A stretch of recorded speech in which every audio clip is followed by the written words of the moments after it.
Le retour de votre émission préférée, cette fois-ci à l'heure, Mika. Lundi 18h, comme d'habitude. On Et est là, oui, on est en présent. plus, Comment ça va? ouais, bah, très bien. Grosse émission aujourd'hui.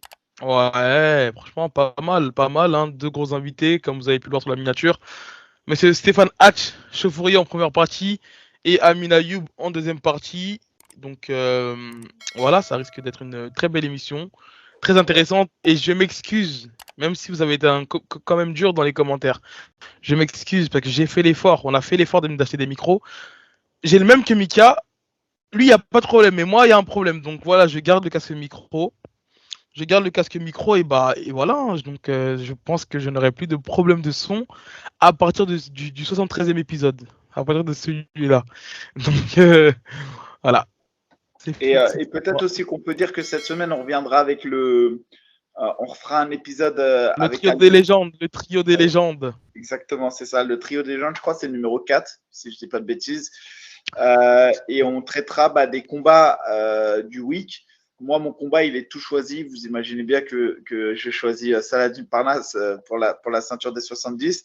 Mais il y a aussi un UFC dans lequel il y a des beaux combats, notamment Kuta Telaz qui affrontera Jamie Mularkey. C'est un ancien adversaire de Fares Ziam.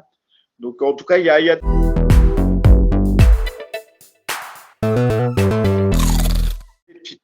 des petites choses à faire. Bah voilà, sans transition, Amine nous rejoint. Sans transition, cette phrase. Le Nantais, le Nantais. Les paris. Amine, je te jure que c'est bien que tu sois là parce que Mika, comment il écorche ton prénom à chaque fois, c'est incroyable. J'ai même voulu faire un jour une compile. Je sais pas pourquoi il t'appelle Amine Fierce à chaque fois. Mais c'est parce que son nom c'est Fierceman, wesh. Ouais, mais toi tu crois que c'est son nom de famille. Pardon. La non, mais Mika et l'anglais, c'est vrai que. Ouais, ça veut dire quoi, Fierceness? Ça veut dire acharné, lâcher rien. Ok, bah voilà, c'est pour ça que je dis Amine Fierce. Non, toi tu crois que c'est son nom de famille. Non, c'est Amin Ayoub, wesh. Amine, bienvenue. Sabio, Amin Ayoub, né le 8 novembre 1995, 27 ans, totalise un nombre, désormais, je parle actuellement, de 20 victoires pour 5 défaites, et notamment c'est ce changement qu'il y a eu, et justement on y reviendra après, c'est les combats contre Damien Lapillus, dont il y avait une défaite et un draw qui ont été changés tous les deux en victoire, et on va revenir là-dessus. Mais avant ça, on va parler de ta carrière. Amin Ayoub, qui a été détenteur de la ceinture du Brave. Je crois que tu es le deuxième Français à avoir eu cette ceinture, après Elias Boumezgan. Tu as eu aussi la double ceinture à l'UA Warrior. Ouais. En welterweight et en lightweight. Et au moment où il y a eu la signature, je me souviens de Fares Ziam à l'UFC. Ce que je disais, c'était que pour moi, tu étais limite celui qui méritait le plus à l'époque. Et derrière, c'est s'en suivi quelques mésaventures. Et c'est pour ça que tu es sorti un peu on va dire, du radar pour comment dirais-je, pour l'UFC, en tout cas. Mais tu étais pendant longtemps dans les petits papiers. C'est bon, j'ai fait une bonne analyse. Comme toutes tes analyses. Bonne intro. Elles sont justes. Amine, alors, tu vas un petit peu revenir sur ta carrière. Comme Mika le disait, il y a eu toutes ces tensions, cette hype depuis que tu es à Arès. Là, tu es sur deux belles victoires, notamment un shortlist la dernière fois contre Alam Mansour et tu gagnes. Ouais, vas-y, il est arrivé blessé, le mec. Ouais. D'ailleurs, j'ai vu un tweet qui passait qui disait que t'étais un salaud parce que le mec il était blessé. T'as accentué là-dessus. Amine, il a vu une genouillère et il lui a mis 2 coups de genou direct dans le genou. Attends, vous êtes marrant déjà. Déjà dit, c'est moi qui ai choisi mon adversaire. Non, on dit pas que c'est toi qui as choisi. Je dis juste que tu as été bien payé pour faire ce que tu avais à faire ce soir-là. Oui, on va dire 58 secondes, le taux horaire était bon. Mais dans tous les cas, on est tous les trois des combattants. Tu vois un mec, il arrive avec des genouillères. Déjà, tu vois que c'est suspect. Tu vois qu'il y a un problème quelque part déjà. Ensuite, le oblique kick, c'est un coup que je mets dans tous mes combats. Je le mets, quand il avance, bam, son genou, il tord.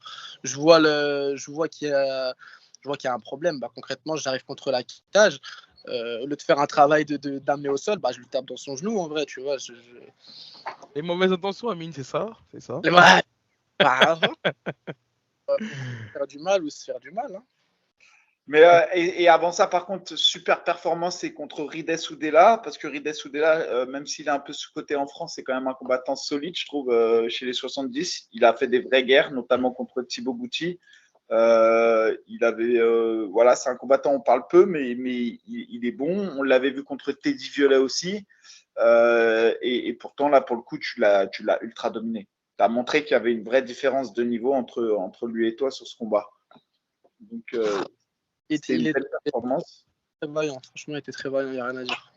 Et avant ça, puisque c'était ton quatrième combat au RS, et avant ça, il y avait eu notamment ces deux combats contre Damien Lapillus qu'on fait entre guillemets les beaux jours du RS. Et je dis entre guillemets dans le sens où vous avez été créateur de hype. Et je pense que c'est aussi l'un des tournants de ce que le MMA français a connu. C'est l'engouement qu'il y avait à retrouver des oppositions franco-françaises avec un peu de, tu vois, un peu d'engouement autour du public. Et je trouve que c'est quelque chose dont on manque en France.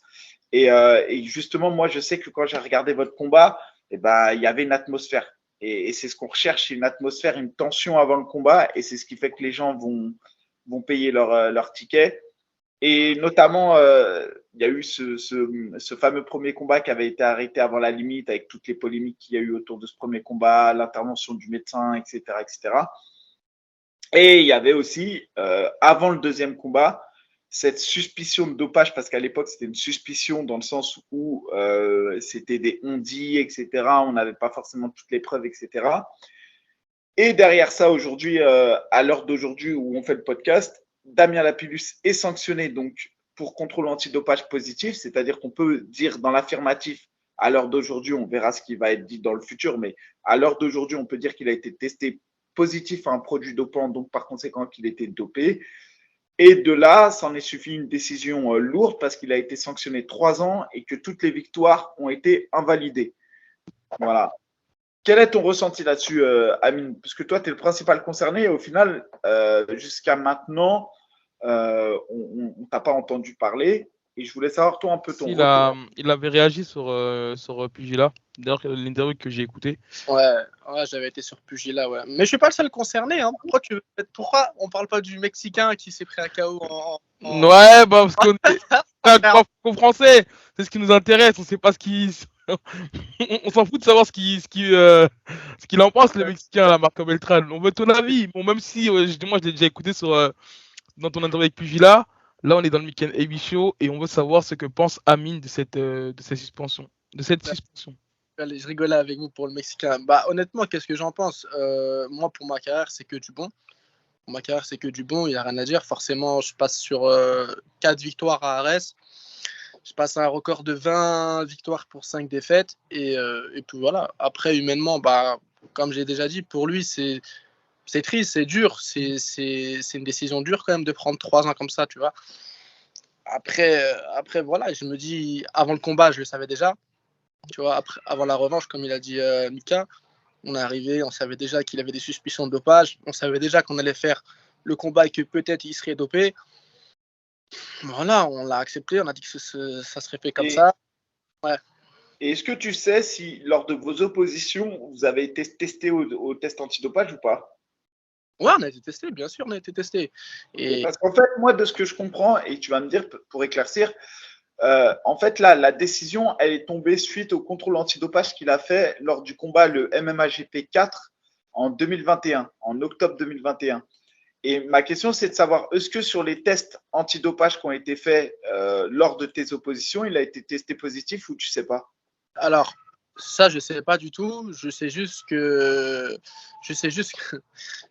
voulait pas trop se faire tester en tout cas. Tu vois, je vous le dis ici, coupez-le pas au montage. Là, ah non, mais tu fais quelque chose parce qu'en fait justement, je l'ai eu moi ce matin en interview et il disait qu'il avait été testé négatif lorsqu'il t'a affronté toi. Mais là, tu viens de nous apprendre quelque chose. Mais vas-y, on t'écoute. C'est simple. Moi, j'ai pas envie de cracher sur quelqu'un, j'ai pas envie de parler pour rien, j'ai pas envie de faire du mal à quelqu'un si vraiment il a rien fait. C'est juste que ce jour-là, lorsqu'on était à Rennes, je sais plus si c'était il me semble que c'était le jour de la revanche. Je me suis fait tester. Il était dans les couloirs. Ouais, c'était en mois de novembre, ouais. Et non, laissez-moi tranquille, prof, vous cassez les couilles. Oh. Moi, je fais quoi? Je sors, je suis dans le couloir, comme ça, je vois, c'est lui, il se prend la tête avec les contrôleurs de la la FLD, c'est ça. Bref, après, il vient pour me tester et tout. Et mon coach lui dit, mais qu'est-ce qu'il y a? Pourquoi vous criez comme ça là-bas? Il dit, non, en gros, c'est le gars, il veut pas se faire tester et tout, tu vois. Et c'était Damien, tu vois. Après, t'as vu, encore une fois, je suis pas là pour lâcher sur un cas ou quoi que ce soit. S'il faut, il a été testé négatif ce jour-là. Je sais pas. C'est juste que je viens ajouter un élément que peut-être que vous saviez pas. Non, non, non. Tu viens nous apprendre un croustille comme on dit bien on dit si bien chez nous. Dans les non, mais voilà, après. Et pourquoi, du comment? Je sais pas, t'as vu, peut-être qu'il en avait marre de se faire tester à chaque événement, peut-être qu'il avait quelque chose à reprocher, peut-être que non. Je n'en sais rien. C'est juste que je t'ai ajouté quelque chose que moi j'ai vécu, j'étais là ce soir-là, et voilà ce qui s'est passé. Et toi, justement, sur le dopage, après, je pense que tu as déjà affronté dans ta carrière des mecs dopés, puisque tu es parti sur le circuit du Brave et tu es parti sur le circuit du Warrior. Et tu sais tout comme moi que c'est des organisations dans lesquelles il n'y a pas de contrôle et que certains combattants, certaines substances sont facilement utilisables. Est-ce que, par exemple, tu penses que dans le premier combat ou dans le deuxième combat, le fait qu'il se soit potentiellement dopé ou pas, ça a pu jouer sur les performances? Bah forcément. Dire l'inverse, ce serait mentir. Peut-être sur le premier combat, on n'a pas pu voir parce que voilà, ça s'est arrêté au deuxième round. Lors de la revanche, lorsque je vois que au cinquième round, il est encore là, bah ça laisse à se poser des questions, tu vois. Je pense qu'on connaît tous la pilule, c'est quelqu'un qui donne tout au premier round. Deuxième round, il commence un peu à descendre et troisième round, il est logiquement éteint, tu vois. Moi, j'ai regardé personnellement tous les combats que j'ai pu trouver sur YouTube pour l'analyser, pour regarder. Et voilà, c'est ce qui en ressort. Et même dans mon game plan qui avait été fait, c'était Amine, tu laisses passer la foudre au premier round. Comme on l'a vu, je vais laisser le premier round. Deuxième round, troisième round, t'accélères Amine. Quatrième et cinquième, si ça va jusque-là, normalement, il sera plus là. Deuxième round et troisième round, j'accélère. Je prends le deuxième et troisième. Et quatrième et cinquième, je le vois, il remonte en. T'as été surpris à ce moment-là? Bien sûr, j'étais surpris. Bien sûr, j'étais surpris. Je suis un mec qui arrive à faire des 5 rounds d'habitude, tu vois. Et là, je vois quatrième et cinquième, il accélère, il arrive à maintenir la cadence, tu vois. Mais c'est un truc de ouf, c'était pas dans le game plan, tu vois. c'était pas prévu tout ça. Après, c'était un combat quand même d'anthologie. Ça restera, je pense, un combat d'anthologie. Maintenant, c'est sûr que ce résultat mettra une suspicion totale. Après, moi, c'est pour ça que je demande à savoir, en fait, et ça, c'est plus moi hein, personnellement. Après, je sais pas si pour toi, ça a son importance ou pas. Mais j'aurais bien aimé savoir, c'est sur chacun des contrôles, quels ont été les taux retenus pour essayer de comprendre. Et même, j'insiste encore une fois, je fais un appel à la communauté là, parce qu'il y a quand même 10 000 vues à peu près. J'imagine qu'il y a forcément une personne, soit qui connaît une personne très proche, soit une personne concernée, pour nous expliquer un peu le taux, parce que le taux, si j'ai bien compris, c'était. Alors, moi, je me suis fait reprendre parce que j'avais dit 36, mais apparemment, c'est 54. Mais moi, j'ai pas je ne peux pas vous dire combien de fois parce que c'est des données que j'ai pas. Mais en tout cas, ce que j'aimerais savoir, c'est qu'une personne qui connaît bien le salba, putain, Salbutamol. le salbutamol, etc., viennent nous expliquer un peu en quoi ça peut aider un combattant, à partir de quelle dose on peut considérer que c'est du dopage et pourquoi c'est considéré du dopage et que ce que ça permet de faire. Je ne demande pas de rentrer dans la polémique Damien Amin Ayoub, on va extérioriser, mais on va essayer de comprendre pourquoi le salbutamol, c'est un produit dopant. Voilà, moi j'ai lu un peu que c'était utilisé et qu'à une certaine dose, ça pouvait même aider pour la récupération et pour la perte de gras. Voilà, je te coupe. Ouais. Je te coupe. 36 ou 50, c'est quoi? Tu parles de 36 ou 50 fois la dose recommandée, enfin la dose limite, quoi. Ouais, c'est ça. Ça, j'étais pas au courant. Là, c'est toi qui me sors des chiffres, tu vois, je savais pas. Bah voilà, mais après, c'est des chiffres qu'on retrouve un peu partout. C'est pour ça que je prends avec des pincettes. Mais en tout cas, ce qui est sûr, c'est que moi, du coup, j'ai essayé de regarder un peu. Et tu vois, le salbutamol, je ne savais pas du tout. Mais il y a certains coureurs qui le prennent, notamment dans le cyclisme, à une dose de ouf. Parce que ça permet de récupérer. Ça a une fonction un peu anabolisante. Et ça permet de perdre du gras plus facilement. Voilà, c'est des choses que je ne savais pas forcément. Et c'est pour ça que j'aimerais qu'il y ait un spécialiste qui vienne se pencher sur la question. Et ensuite, dans un second temps, pourquoi pas quelqu'un qui travaille à la FLD pour nous expliquer un peu le pourquoi du comment, pourquoi toutes les sanctions, pourquoi tout ça, tout ça. Maintenant, moi, ça m'intéressait d'avoir ton avis, Amine, là-dessus, mais on ne va pas faire toute l'émission là-dessus, à moins que tu aies des choses à rajouter vis-à-vis du dopage et les conséquences. Mais on va plus se focaliser maintenant sur toi et tes projets d'avenir. Je ne sais pas si tu peux. Pour le dopage, en vrai, la seule chose qu'il faut souligner, on va dire, sur cette histoire, parce que c'est une histoire quand même à part entière, tu vois, on parle d'un mec qui a combattu pendant 1 an et demi, tu vois. Pendant 1 an et demi, ça veut dire que, j'allais dire le pauvre, tu vois, le pauvre, il a perdu 4 combats devant lui, tu vois, ils se transforment tous en défaites, et j'espère que ça va montrer quand même que les gens, ils vont en tirer une bonne leçon, tu vois. Je pense surtout aux jeunes qui arrivent dans le monde du MMA, tu vois, qui ont peut-être l'accès au dopage assez facilement, tu vois, via, je sais pas, Internet, via les salles de sport, etc. Faut vraiment qu'ils prennent conscience que c'est de la merde et que voilà, tu vois, tu peux déjà détruire ta carrière, détruire ton corps, détruire détruire ton image. Rien, tu vois, parce qu'on va pas dire, la Pilus, ça reste, il a été champion du Bama, c'est un mec qui est très fort. Je pense que c'est véhiculer une mauvaise image finalement de finir sa carrière comme ça. Et voilà, je pense que les gens. Amine, attends, juste rebondir sur le dopage, le pourquoi ça interdit le dopage, c'est pas juste parce que vos performances de base, c'est pas juste parce que les performances physiques sont améliorées, parce que si vous prenez entre guillemets de la BCAA, c'est pas du dopage et c'est en quelque sorte pour pouvoir performer plus longtemps, récupérer mieux, etc. Mais pourquoi le dopage est interdit? C'est des substances qui prises de manière non contrôlée, etc., peut engendrer des risques sanitaires, c'est-à-dire des risques sur votre santé. Et comme tout le monde n'est pas prêt à prendre ces risques-là, c'est-à-dire à mettre sa santé en jeu pour avoir des performances plus importantes, on considère que les produits sont dopants. Voilà, et je trouve que c'est important, c'est pour ça que encore une fois, ma position sur le dopage, je l'ai toujours dit, doper c'est tricher et vous faites prendre, c'est très grave. Ma position, elle ne changera jamais là-dessus. Et c'est d'ailleurs pour ça, encore une fois, je le redis en exemple. Comme si c'est la police. Le cas de John Jones, contre Cormier, je reste persuadé que Cormier aurait peut-être pu battre John Jones s'il n'était pas douté. Et la question demeurera entière toute ma vie. Voilà, Et en fait, j'allais en venir à là, Amine, j'allais te poser cette question-là pour fermer la parenthèse du dopage. Est-ce que tu penses qu'ils ont quand même pas été assez durs au niveau de la suspension et de la punition? Parce qu'à l'international, comme Mika prenait l'exemple de Daniel Cormier et John Jones, on a eu. Enfin, John Jones a eu droit à un no contest et pas une défaite, tu vois, à la place de la victoire. On l'a perdu. Non, attends, c'est parce qu'on m'a appelé. Je sais pas comment on fait. Mais ne pas déranger. C'est un l'iPhone, ouais. C'est quoi, je l'ai pas mis dans les je veux répondre clairement à ta question, Boulox. Honnêtement, j'ai pas envie de faire c'est pas moi qui fais les règles françaises déjà dans un premier temps. Voilà, le MMA français, c'est pas moi qui l'a construit, encore moins les règles qui vont avec, encore moins les règles sur le dopage. La FLD, c'est, on va dire, j'ai envie de dire, c'est un peu nouveau dans le MMA français. Les gens, ils vont devoir s'y habituer. Pour l'instant, c'est comme ça. Ta victoire, elle est transformée en défaite.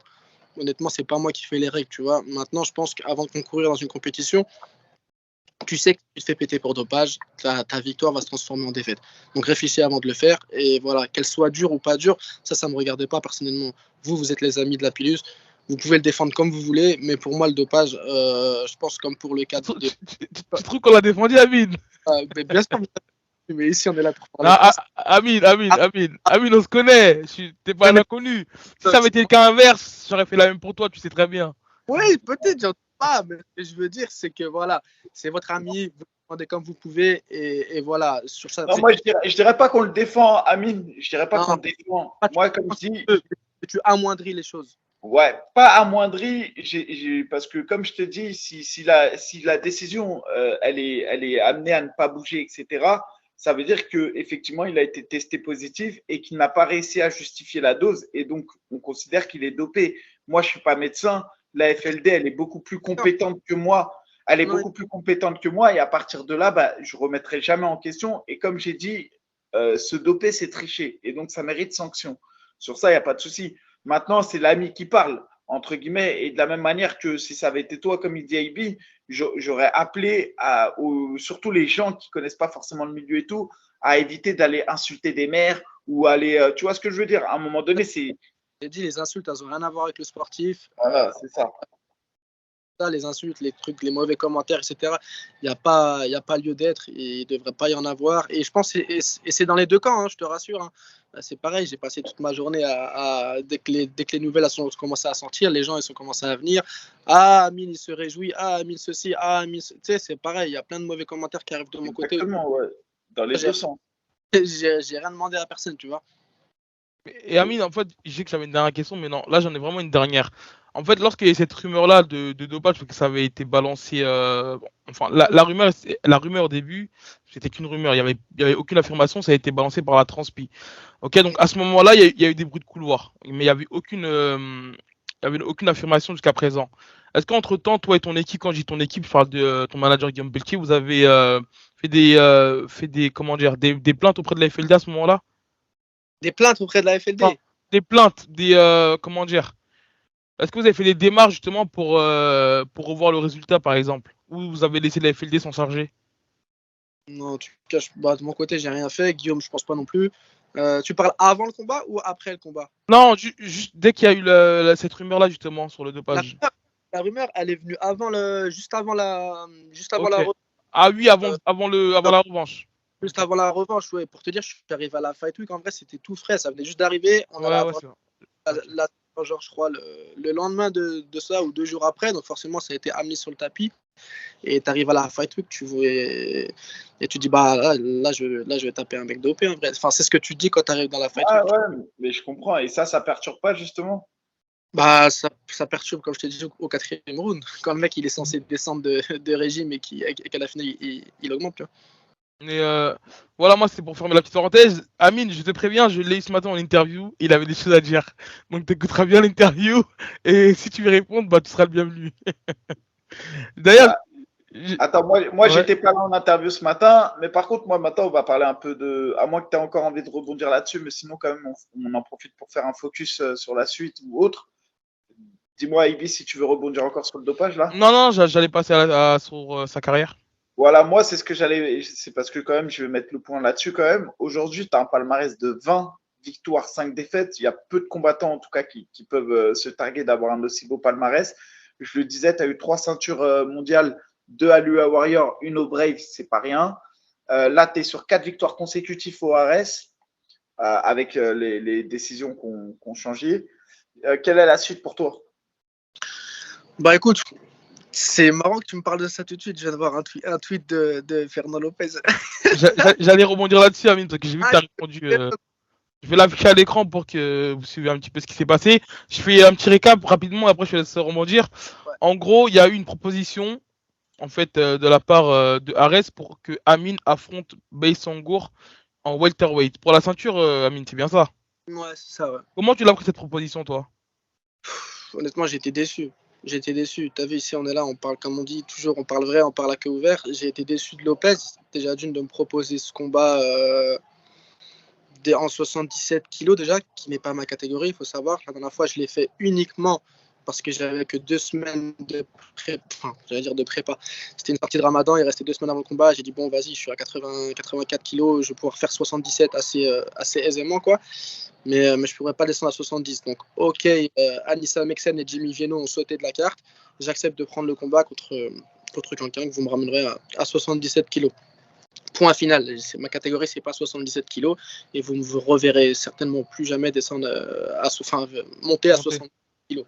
Ma catégorie, c'est 77. Deuxième point, Baïsangour, c'est un frère avec qui je parle quasiment toutes les semaines sur les réseaux. On parle beaucoup, on sait qu'on ne va pas s'affronter. Je ne l'affronterai pas. Et voilà, je trouve ça très bizarre de me proposer Baki. Tu dis ça par rapport à l'affinité que vous avez ou par rapport à la catégorie de poids? Non, les deux déjà, par rapport à la catégorie de poids, déjà, c'est pas la mienne. Dans les MMA, tu crées des affinités, tu vois. C'est comme si demain, on me dit, bah, Mustafa Aïda, il a pris du poids, il monte au 70, tiens, Amine, prends-le pour la ceinture.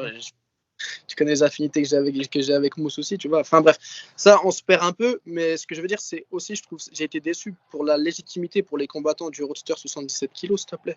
J'arrive, je suis à 70 kg. J'arrive, moi, je vais griller la place de tout le monde en 77. Pour quelle raison? Pour quelle raison? On parle de Ibrahim Mané, qui est sur je ne sais pas combien de victoires dans la catégorie. On parle de Félix, je crois, Klinkhammer, qui vient de gagner. On parle de Mika, même s'il a perdu contre Pepito la dernière fois, on ne sait jamais, un retour de Mika en 77. Bref, je te dis ça, mais il y a plein de noms en vrai, tu vois. Et je trouve que je n'ai absolument pas ma place pour la catégorie des 77 kilos et encore moins pour la ceinture. Et moi, pour dire que j'ai quand même eu plus d'expérience que toi à 77, mais moi, je vois bien, par exemple, qu'à un certain niveau, même moi, par exemple, je sens le déficit de puissance à 77. Je vois bien que après, moi, je suis un gros 70. C'est ce qui m'a permis de combattre à 77.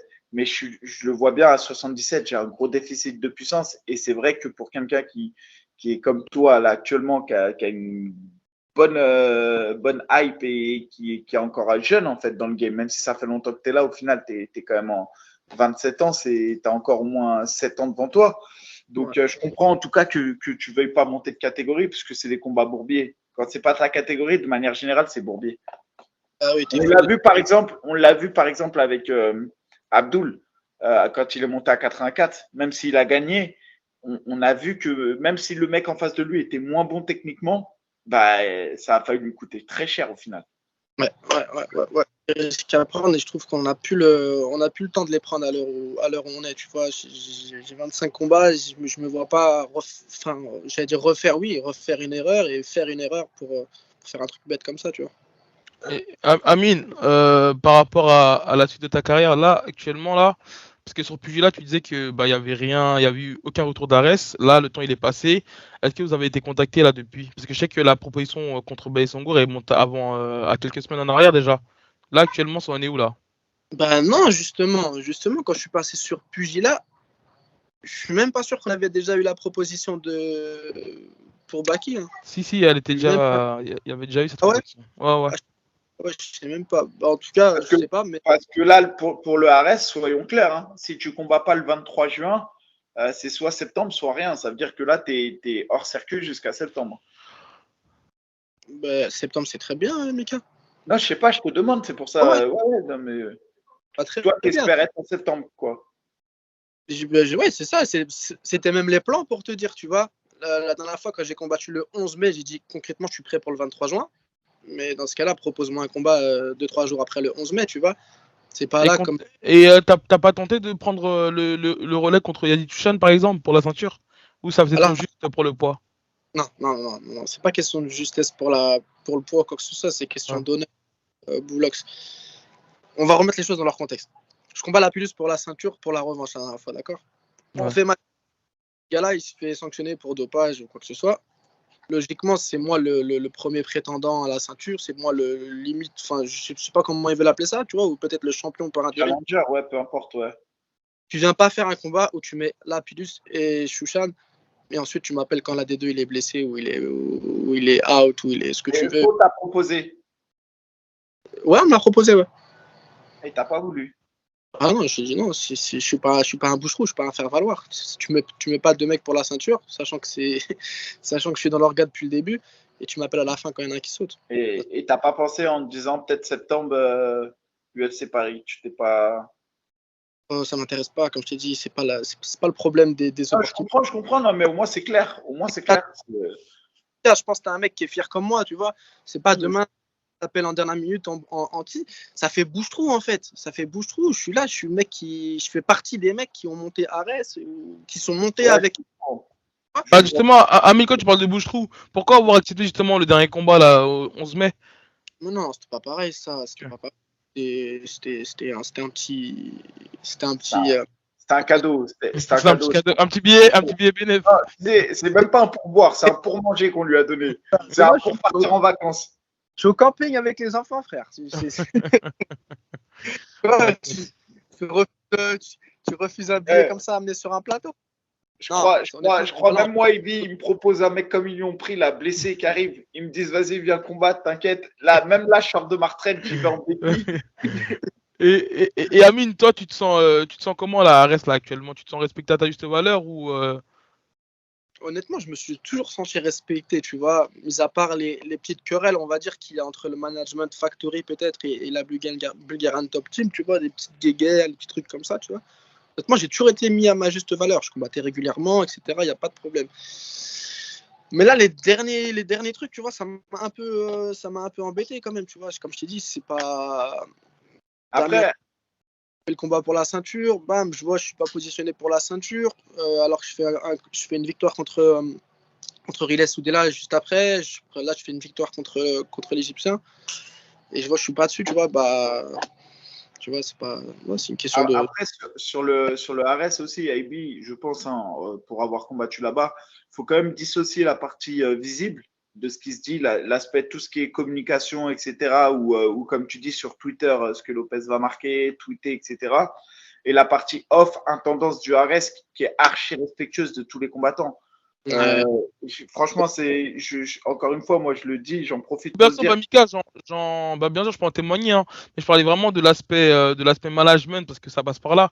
Avant d'être bien logé à Rennes, ça Matchmaking passe par plutôt. Matchmaking, tu veux dire. Parce que, matchmaking. et en fait, c'est toujours pareil. Après, on me dira qu'à chaque fois, je rabats le truc et tout. Et c'est la vérité, tout le monde fait ça.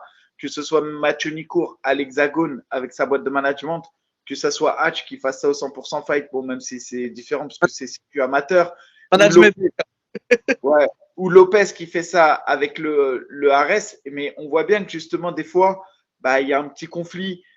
Tu vois, c'est obligé, c'est humain, c'est tentant de vouloir faire briller les combattants que tu as sous ton management ou de les mettre sur des opportunités ou de les privilégier dans tes choix, même si des fois il y a des prises de risques qui n'ont pas été dans leur sens. Je pense par exemple à Paul Voilà.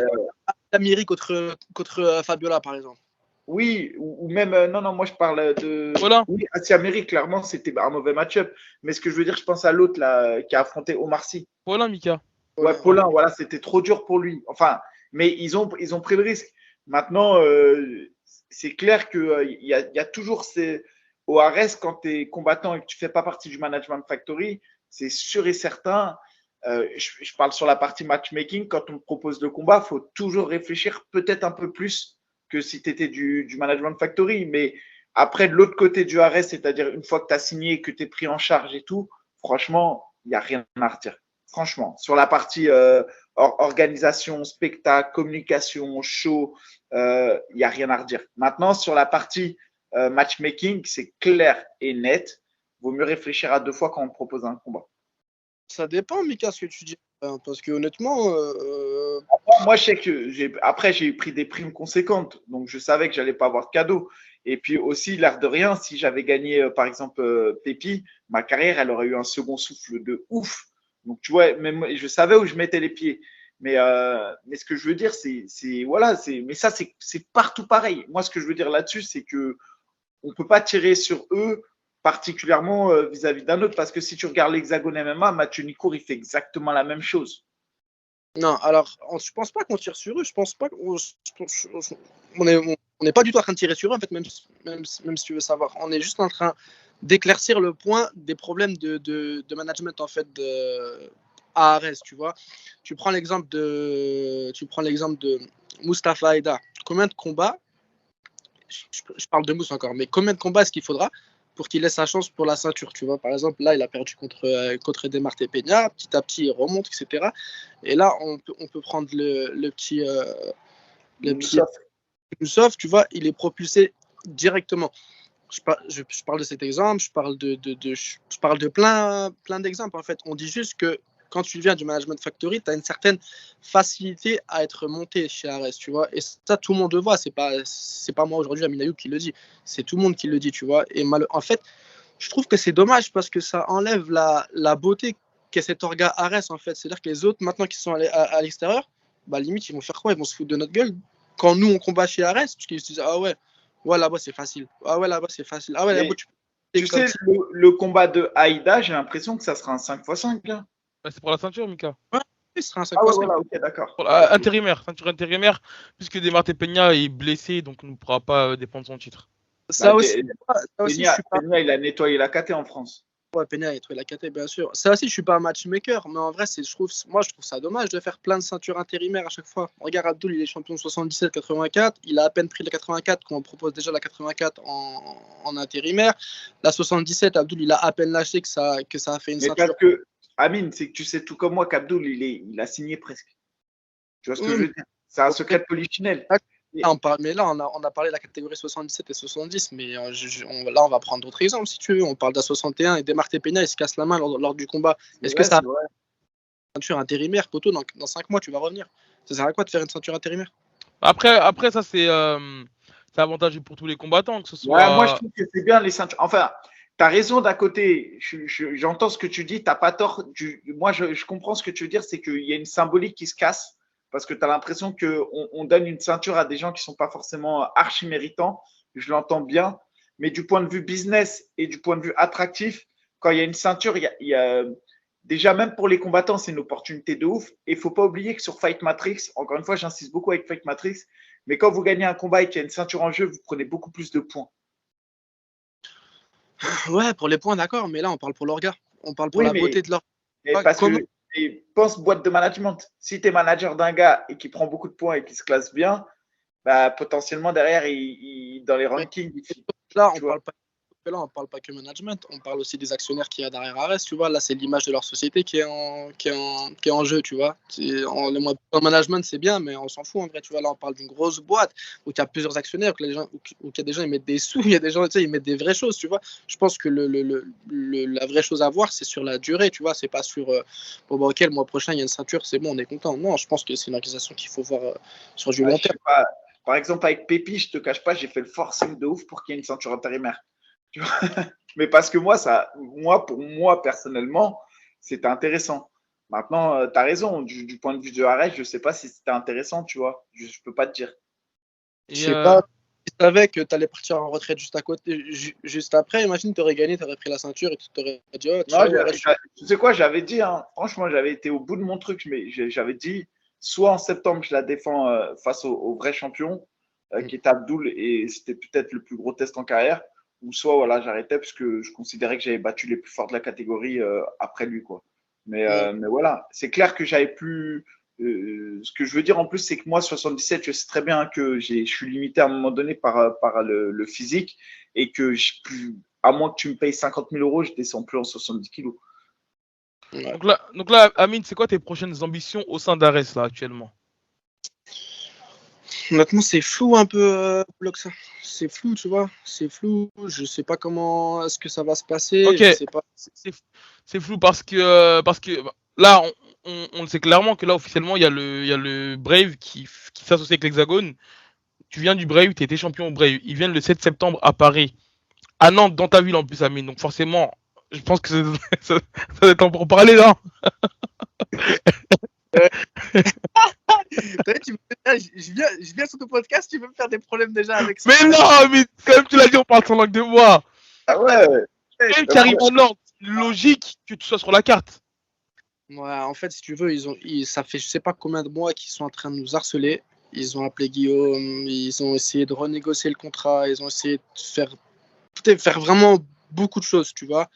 Après, je sais que Guillaume, il a eu une discussion avec Sarfati. J'ai pas la suite de comment ça s'est passé. Je sais pas comment ça s'est passé. Je sais que le Brave, il vient à Nantes le 7 septembre. Et vas-y, gros. Parce que de toute manière, tu étais signé au Brave, même tu es toujours signé au Brave.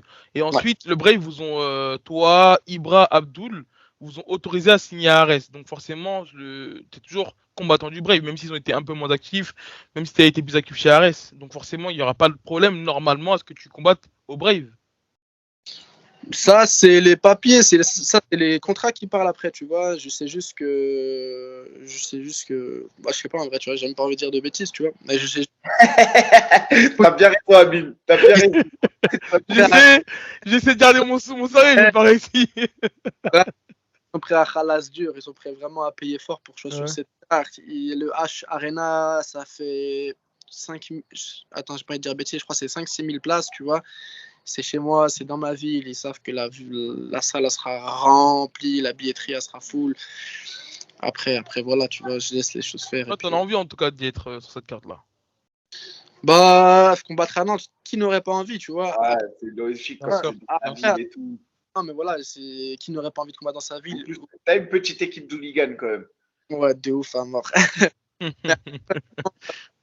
personne qui est assez droit dans ses baskets quand même. J'ai signé avec Arès, tu vois, j'ai donné un nombre de combats à Arès, tu vois, et j'aime bien aussi remplir mes contrats et faire ce qui est prévu de faire, tu vois.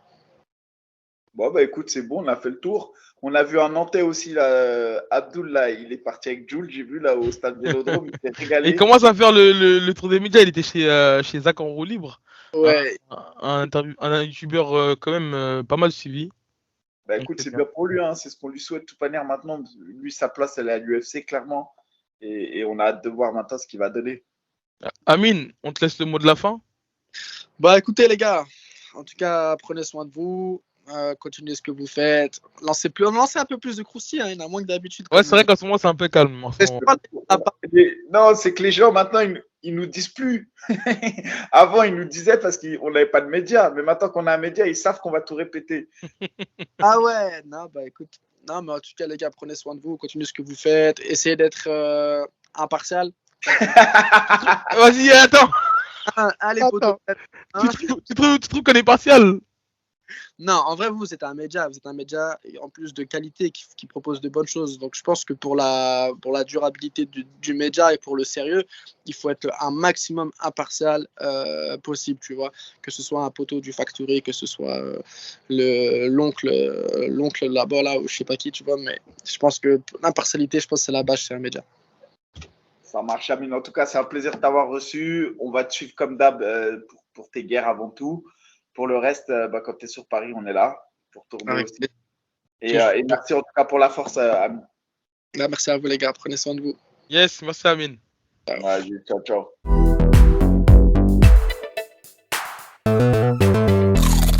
On reçoit le grand Stéphane Hatch Chauffourier en première partie d'émission. Comment il va? Il va très très bien. Il va très très bien. Grosse pression par rapport à ce qui nous attend, mais ça va très bien. Il y a pas mal de choses hein, qui arrivent là pour vous, Hatch. Ouais, bah en même temps, j'ai envie de te dire que c'est mérité. Il y a un gros travail qui est fait depuis un paquet d'années et aujourd'hui, on en récolte un petit peu les fruits parce que ça va être une grosse date le 3 juin prochain. Comme vous le savez, Saladin va tenter de prendre cette deuxième ceinture des moins de 70 kilos. Et on n'est pas chez nous, on est devant 60 000 personnes. Donc, il va falloir faire un match très, très, très intelligent. C'est ça. Avant de parler de l'actualité des gars de Hatch, excuse-moi, Mika, vas-y. Non, juste, vous avez remarqué que je fais tout pour ressembler à Hatch aujourd'hui. J'ai sorti les lunettes. Bon, comme je tiens. Il manque le crâne chauve. Ouais, mais bientôt, j'aurai la Ça va venir, ça va venir. Ouais, ça commence à me guetter. Moi, j'ai sorti les barrets, moi, pour les grandes occasions. Et vu que là, on reçoit Hatch, je me dois d'être un minimum classe. C'est vrai que c'est celui qui nous a mis sur le circuit. Hein, on le répétera jamais assez, mais voilà. Mais il investit plus sur les combattants professionnels maintenant. Il investit encore une fois sur les amateurs. Il investit sur le futur. Oh, on l'a toujours fait. On l'a toujours fait, Mika. Hein. Avec le Road, avec les Contenders, c'était des amateurs, les gars, là, à la base. Hein. Et on a eu le tremplin avec le 100%. D'ailleurs, ça revient très très fort avec la Supreme League. Hatch, tu vas nous faire les tirages au sort des demi-finales. Tu peux nous dire quand est-ce qu'elles auront lieu, s'il te plaît? Demi-finale le 10 juin prochain à l'Embarcadère avec 4 grosses écuries. Donc la Belgique, le Chaos Squad, la Hatch Academy. Et je garde le meilleur pour la fin, la Old School, parce qu'ils nous ont montré qu'ils avaient une grosse artillerie derrière eux. Et je salue le boulot de Gaëtan par rapport à ça. Et il nous a suggéré, à juste titre, qu'il serait bien qu'au niveau du tirage au sort, on fasse un Île-de-France contre province ou équipe étrangère, parce que le Chaos Squad avait déjà rencontré la Belgique. Donc là, on va faire un tirage au sort avec l'accord donc de toutes les teams, où on aura d'un côté la Old School et la Hatch Academy, et de l'autre côté, on aura donc la Belgique et le Chaos Squad. Voilà. Donc vous me donnez le feu vert pour démarrer l'émission on commence. Let's go. J'espère que c'est une main innocente, Hatch. Hein. Moi, je te connais. Hein. Moi, je te connais. Tu commences. Tu m'as dit en off que tu préférais affronter le Chaos Squad. C'est pour ça que je dis ça. Non, pas du tout. T'as mauvais, t'as mauvais. Donc là, tu as les deux boules. Donc, dans ces deux boules-là, tu as la Hatch Academy et la Old School. Donc, je vous montre les boules, elles sont là. Ouais. Surtout, ça te changera d'être En fait, honnête. Mika, c'est ce que tu faisais avant, Mika. J'ai été rétrogradé. Alors, Hatch la Hatch Academy. Hatch Academy qui rencontrera. Donc ça, c'est donc les équipes de France. Donc on va chercher les équipes étrangères et de province. Ok. Ah ouais. Hop. Et Chaos Squad comme par hasard, les gars, regardez. On verra si tu as raison, Mika. Regardez en direct. Oh, le bâtard. Qui avait vu juste, Mika? Qui avait Je le connais, mon petit Hatch. Je le connais. Donc, alors en off, pour dire la vérité, Mika, s'il te plaît. Et heureusement, j'ai enregistré la conversation tout à l'heure. Non, c'est pas vrai, j'ai rien enregistré. Non. On parlait de la Belgique. On parlait de la Belgique, qui était une grosse équipe. Et comme je sais que le poids lourd était blessé, donc je me disais qu'il y avait peut-être quelque chose à faire par rapport au poids lourd. Et dans les autres catégories, on pouvait limiter la casse parce que ça se valait. Et le Chaos Squad, non, le Chaos Squad, c'est une grosse écurie. Et non, on les craint tout autant que la Belgique. Maintenant, ouais, ça va faire une grosse rencontre. Donc, on va quand même voir ce que ça donne avec les équipes restantes. Donc, pour être certain qu'il n'y a pas eu de choses bizarres. Donc là, normalement, on a la team Belgique. Voilà. Elle a à l'envers. Team Belgique, c'est ça. Et qui va rencontrer la Old School. Et qui va rencontrer normalement la Old School. Okay. On est bon? C'est bon. C'est les demi-finales, on le rappelle, le 10 juin à l'Embarcadère à Aubervilliers. Exactement. C'est une salle comme ça, on se dit Aubervilliers, etc. Mais pour moi, c'est encore mieux que le cirque là, à Paris. Là. Franchement, c'est encore mieux pour moi. Le cirque Borman. Bah après, c'est différent. Maintenant, c'est peut-être un peu plus convivial parce que c'est plus restreint en termes de place. On doit avoir 400, 500 personnes. Et c'est vrai que c'est peut-être plus sympa parce que c'est plus intime. Je sais pas, j'ai eu l'impression qu'il y avait vraiment, c'était survolté la dernière fois et franchement, ça faisait plaisir d'être là. C'est vrai qu'il y avait une grosse ambiance. Ouais. J'y étais pas, je l'ai manqué. Mais en tout cas, des images que j'ai vues, il y avait une très grosse ambiance. Et le 10 juin, j'espère que je suis invité parce que moi, je serai là. Eh, Boulox, tu les as tous manqués. Dis pas, je l'ai manqué. Tu les as tous manqués, les Supreme League. Oh, les Supreme League. Eh ouais. Je t'ai pas vu une fois. En plus, Boulox, les sandwichs maintenant, ils sont de meilleure qualité. Attends, est-ce qu'ils sont moins chers? Voilà, bah c'est moi alors. Je serai là, moi, le 10 juin. Bon, on passe à l'actualité de ta team. Comme tu le disais tout à l'heure au début d'émission, il y a une grosse, même la plus grosse échéance de la Hatch Academy. Saladin qui tentera d'être double champion contre, j'ai toujours du mal avec les noms polonais, Marian Ziolowski. C'est bien ça? C'est ça. Et comme tu disais, c'est devant 65 000 personnes. Je sais pas si vous vous en rendez compte, mais j'ai pas c'est un stade de foot, quoi. Ouais, c'est un stade qui sera rempli parce que la Pologne, c'est un peu le pays du fight et ils savent faire les choses en grand. Et ils avaient fait 50 000 il y a quelques années et là, ils réitèrent avec 65 000 personnes. Donc, ça va être énorme, ça va être une pression de fou. Ce que je disais à Mika hors émission, c'est que on n'a pas le droit à l'erreur dans le sens où on n'est pas chez nous et la décision, on ne va pas aller la chercher. Voilà, les choses sont dites, il va falloir faire un combat très intelligent et puis ramener la victoire sur Paris, forcément. Et il y a pas mal de gens qui disent que c'est le plus gros test de Saladin en carrière. Tu es d'accord avec ça? Oui et non. Ça reste un gros test dans le sens où c'est le seul combattant qui va certainement nous gêner de par sa morphologie. Il est plus grand que Salah, il a plus d'allonge que Salah. C'est un ancien arbitre du KSW, donc le comptage de points, il connaît tout ça par cœur. Mais après, Saladin, il fera du Saladin, c'est-à-dire que voilà, il fera le combat qu'il faudra pour l'emporter. Et ça, je lui fais confiance pour ça.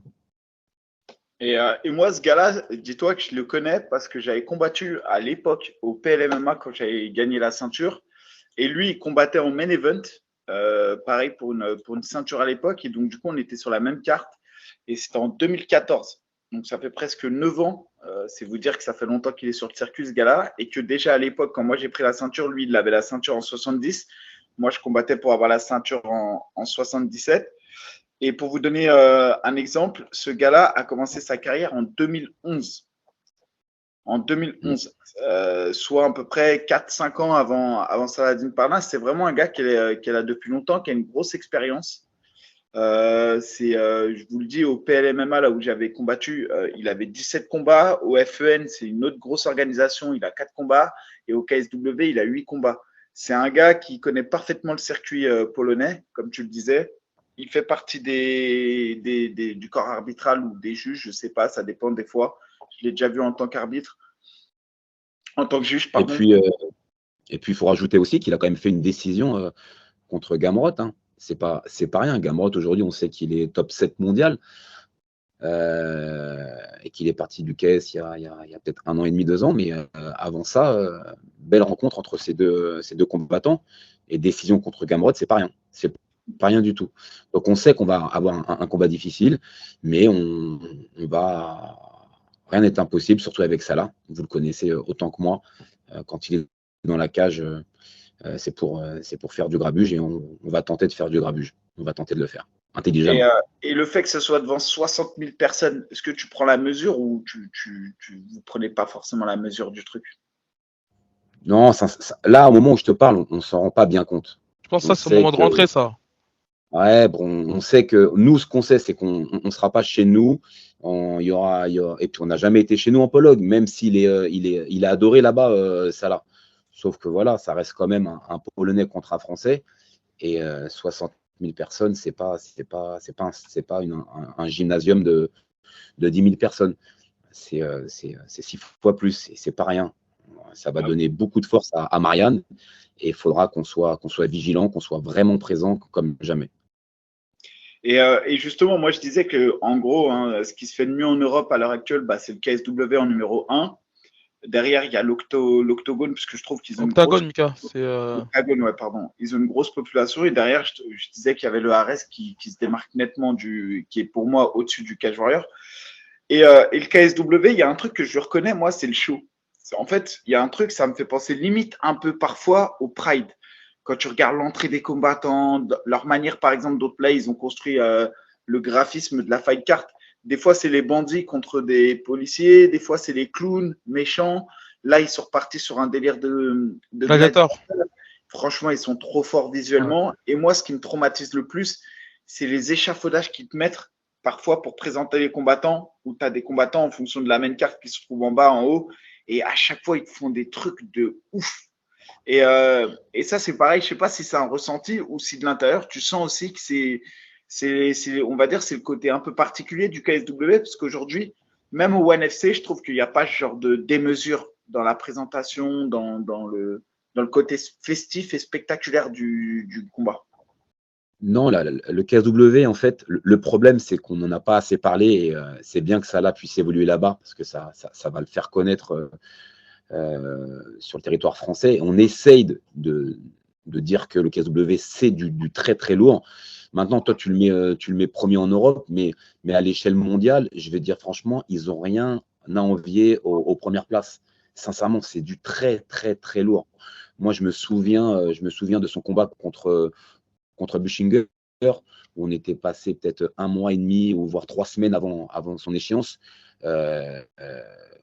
On avait une prod, mais énorme, avec des voitures de course qui avaient été louées pour cet événement, avec Buchinger dans une voiture, Salah dans une autre. Non, c'était fou, quoi. C'était un court-métrage, le truc, t'imagines? Alors qu'il préparait un trailer de 45 secondes. C'est juste énorme. On est parti 3-4 jours. T'imagines pour 45 secondes de trailer? Non, c'était la folie. Et à l'image, ça rendait waouh. Non, non, ça en met plein les yeux. Et puis le jour du spectacle, c'est clair, en termes de show, lumière, scénographie, non, non, ils ont rien à envier Non, je suis assez d'accord avec toi sur le fait UFC, que. au Bellator. Franchement, c'est du très très lourd, sincèrement. Non, je pense qu'en termes de production, en termes du côté spectaculaire, comme je te le dis et tout, ils n'ont rien à envier. Par contre, c'est toujours pareil. Du côté marketing et du côté vente, tu vois, pour moi, il y a l'UFC et l'UFC est largement au-dessus de tout le monde. On le voit par exemple même au PFL qui font Oui, des trucs extraordinaires, mais en réalité, le PFL a du mal à vendre un personnage, a du mal à vendre une histoire au public. Et même mm, le Bellator, regarde le Bellator, la carte de Bercy au Bellator, là où Fabakary a combattu. Encore une fois, je le dis, je trouvais que la carte dans sa globalité était presque plus belle, voire plus belle que celle de l'UFC à Paris. Et pourtant, dans l'ambiance, UFC Paris, c'était au-dessus. Tu vois ce que je veux dire? Donc, il y a un truc que l'UFC sait faire. J'arrive pas à comprendre c'est quoi, mais il y a un truc en plus. Et je sais pas si c'est parce que. Après, à la différence en fait du KSW, de l'Octagone et des autres orgas, c'est qu'en fait, ces orgas-là, elles sont beaucoup. Tu sais, déjà, elles sont centrées dans les pays de l'Est. Et même au niveau du roadster, bah, il y a la majorité du roadster, c'est des gens de Pologne, par exemple au KSW. Tu vois, ouais. comparé Et aux autres. oui, oui, après, si tu veux comparer le KSW à des grosses enseignes comme l'UFC ou le Bellator, c'est sûr qu'on a les trois quarts de la carte, c'est des Polonais. Donc c'est certain, tu peux pas comparer un UFC à un KSW pour le moment. Il va juste falloir que le KSW puisse s'internationaliser en mettant des combattants américains, brésiliens, japonais et tout ce que tu veux. Mais je pense pas que ce soit l'éthique du KSW de faire Ouais, ça. je pense Tu pas vois? non plus en vrai. Je pense qu'ils ont une place européenne parce que clairement, ils sont largement dessus. Moi, pour moi, elle fait partie des 10 organisations mondiales haut la main. Ça veut dire qu'elle a vraiment sa place dans les 10 mondiales. En vrai, il n'y en a pas non plus tant que ça, hein. Tu as l'UFC, tu as le Bellator, tu as le PFL, tu as le ONE FC, tu as le KSW. Et derrière, après, je ne saurais même pas citer comme ça de nom, tu vois. Enfin, c'est ce que en tout cas, c'est ce qui me vient en tête là aujourd'hui tout de suite. Moi, ma question, il y a deux trucs au KSW et on le sait tous, c'est un secret de polichinelle. Le problème, c'est que les combattants, ils sont pas testés. Et on sait que là-bas, bah, le dopage en Pologne, c'est monnaie courante. C'est un peu comme sur le circuit russe. On sait que ça arrive. Et vous n'avez pas des craintes là-dessus parfois? Bah, mais si, mais qu'est-ce que tu veux faire? Mais Tu vois, d'ailleurs, par exemple, il a été testé l'exemple positif, ouais, son dernier adversaire, là, j'ai oublié le de nom. Torres, Ouais, Torres qui a Torres. signé au PFL, qui a admis que lorsqu'il était au KSW, il se shootait comme un âne. bah, en fait, c'est bien que vous parliez de ça. Ça tombe très très bien. Euh, Parce que moi, j'ai mis l'avocat sur le coup, à savoir s'il n'y avait pas quelque chose à faire par rapport à ça, justement. Euh, c'est-à-dire se rendre compte que Torres a été ou est chargé, même actuellement, et voir ce qu'il est possible de faire par rapport à toutes ces rencontres qu'il a pu faire avant au KSW. Maintenant, c'est une grosse bagarre. Là, on attend. Ouais, On j'entends attend ce que le tu veux dire. retour de C'est pour l'avocat par annuler rapport la à ça. décision sur le combat de Ou Saladin. même si ça change pas grand-chose, mais au moins, tu vois, ça restera équitable dans le sens où on peut pas partir en Pologne contre des mecs chargés tout le temps. On n'est pas sur le même piédestal. Il faut, il faut un juste milieu. Mais le problème, c'est qu'est-ce que tu veux faire aujourd'hui? Qu'est-ce que tu veux faire? On peut rien faire. Nous, on s'entraîne, on se donne à fond, on prépare un combat parce qu'il faut se donner. Et en face de nous, on a des mecs chargés. Ben, il faut faire avec, malheureusement. C'est comme ça. Et il faut savoir que on va aller en Pologne et qu'il y a un organisme qui nous attend là-bas pour un contrôle, t'imagines, pour un contrôle antidopage là-bas. Donc nous, on accepte le contrôle antidopage là-bas pour ce combat-là avec Marianne pour montrer, entre guillemets, ou soi-disant la propreté, de ces deux combattants, et tant mieux. Et nous, en contrepartie, on leur demande euh, un contrôle avec notre organisme en France pour l'antidopage. Pareil. Donc on demande à Marianne de se contrôler ici avec Salah. Donc, ils sont d'accord. Donc, nous, on va aller là-bas pour se contrôler avant le fight. Ça va se passer entre mardi et mercredi. Et quand on reviendra ici, on se contrôlera ici même avec la FLD. Et j'avais une question, parce que ça fait un petit moment que vous affichez vos ambitions au sein du KSW de devenir double champion. Là, actuellement, vous en êtes où avec l'organisation? Vous avez prolongé entre-temps? Est-ce que Saladin, il arrive en fin de contrat? C'est quoi vos ambitions là sur le long terme? Non, mais en fin de contrat, ce sera dans 6-7 mois. Là, on a la ceinture des 70 à aller chercher. On a une défense de titre à 66. Et ensuite, voilà, on se mettra à table avec les différents patrons des différentes organisations qui sont intéressés pour signer Salah. Pour donner une idée, Salah, il est numéro actuellement, numéro 24 sur Fight Matrix, numéro 24e mondial chez les 66 et numéro 37 chez les lightweight. Donc le fait qu'il gagne encore cette ceinture va le faire peut-être progresser de 3 ou 4 places, 5 places, pas beaucoup plus je pense, parce que il est classé derrière lui pour l'instant, Marianne, il est 35e. Mais le fait d'avoir une ceinture au KSW, on le sait, ça rapporte des points. Et justement, admettons, il prend cette double ceinture, tu dis, toutes les négociations restent ouvertes. On a un Saladin aujourd'hui qui a quand même qui a 25 ans, qui va avoir 26 au mois de décembre. Du coup, pour l'instant, encore 1 ou 2 ans au KSW. On ne sait pas. On ne sait pas.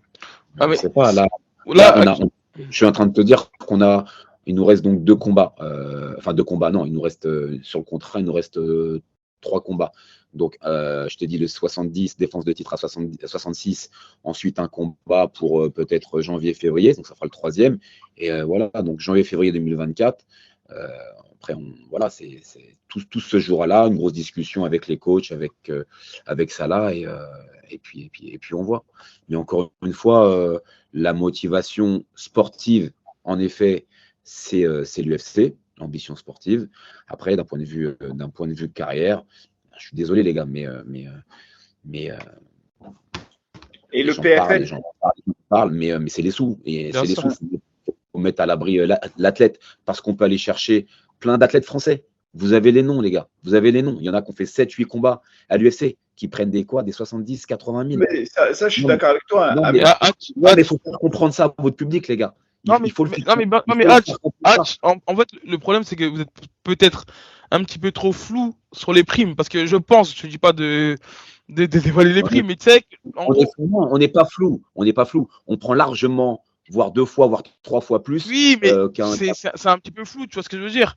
C'est vrai que là, je pense que tu commences à parler clairement en disant que la première condition, c'est les sous. Ok, donc là, ça commence à être un peu plus compréhensible. Là, même, je pense qu'il y a aussi le fait que Cédric Doumbé a rejoint le PFL, a expliqué aussi que sa motivation première, c'était le côté financier. Donc, je pense que les gens commencent à comprendre que ça joue beaucoup pour un combattant. Après, je pense que la frustration que le public français, que les fans français ont envers Saladin, du fait qu'il n'est pas UFC, c'est vraiment parce que ils savent le talent qu'il a, ils savent son niveau de ouf. Et voilà, c'est tout à fait normal que même moi, je suis le premier à vouloir voir Saladin sur RMC, sur un UFC Fight Night ou sur un UFC numéroté, tu vois, parce qu'on a envie de le voir se confronter au meilleur. Et donc, attends, justement, je rebondis sur un truc. Il y a quand même un truc qui est bien avec le KSW, et après, je te laisse finir, Aibi. Il y a quelque chose de nouveau qui se fait, et ça, c'est bien. C'est que le fait que RMC maintenant se soit ouvert, je trouve, et fasse des mini-films sur les combattants qui sont hors de l'organisation UFC. C'est-à-dire que ce qu'on a pu voir avec Mansour, même si derrière on sait que malheureusement l'issue du combat n'a pas été à la hauteur de ce qu'on pouvait espérer, mais ce que je veux dire, c'est que le fait que le RMC fasse des zooms, des focus, limite des petites émissions pour montrer la vie du combattant, etc., je pense que ça, par contre, c'est un truc de fou pour les combattants, et du coup, c'est vraiment limite. Maintenant, quand tu vas signer dans une organisation, tu vas te poser la question de savoir si RMC, ils sont en lien ou pas avec l'organisation. C'est-à-dire que, par exemple, je trouve que le pouvoir de frappe de RMC, si je prends du recul par rapport au Ares et avec Canal+, même si Canal a certainement ouvert des portes, et après, je ne maîtrise pas tous les contrats, je ne sais pas ce qui se passe, mais le fait que RMC fasse des focus et des portraits sur les combattants, je trouve que ça donne une visibilité de ouf. Pour exemple, Mansour Barnaoui, quand ils ont fait son portrait, ils ont mis une publicité de 1 minute et quelques pendant la pub du match de la Champions League. Je sais pas si on se rend compte. Je sais pas si on se rend compte. D'ailleurs, il y a un film qui sort demain sur Saladin. Ouais, c'est demain sur RMC. C'est son parcours tout simplement. J'ai donné des images à RMC pour retracer un petit peu le parcours de Salah, raconter un petit peu sa vie dans le club, à l'extérieur du club. Ça va être très sympa et voilà, j'espère qu'on bouclera la boucle samedi prochain. Et pour revenir à ce que AB disait, puisque je l'ai coupé, lui, ce qu'il disait, c'est que le public français, c'est vrai, il a une frustration, c'est que comme en fait, l'UFC, c'est pour beaucoup et malheureusement beaucoup plus connu. Aujourd'hui, si je te demande de me sortir 5 noms du KSW dans la catégorie des 66, personne ne sait me le dire. Par contre, si je te dis dans les 66 de l'UFC, tout de suite, on a Holloway, Ortega, Arnold Allen, on a des nouveaux qui arrivent comme Bryce Mitchell, Evloev, Topuria, Barboza.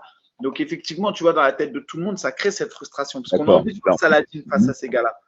Je vous réponds simplement, les gars. Laissez-moi le mettre à l'abri vraiment. D'accord? Laissez-moi le mettre à l'abri vraiment. Et ensuite, aujourd'hui, il prend que de l'expérience. Il a encore de la maturité. Moi, je pense qu'il peut encore en apprendre, ça là. C'est ce que j'ai dit il y a un an. Je le redis encore aujourd'hui. Il y a des choses encore à retravailler.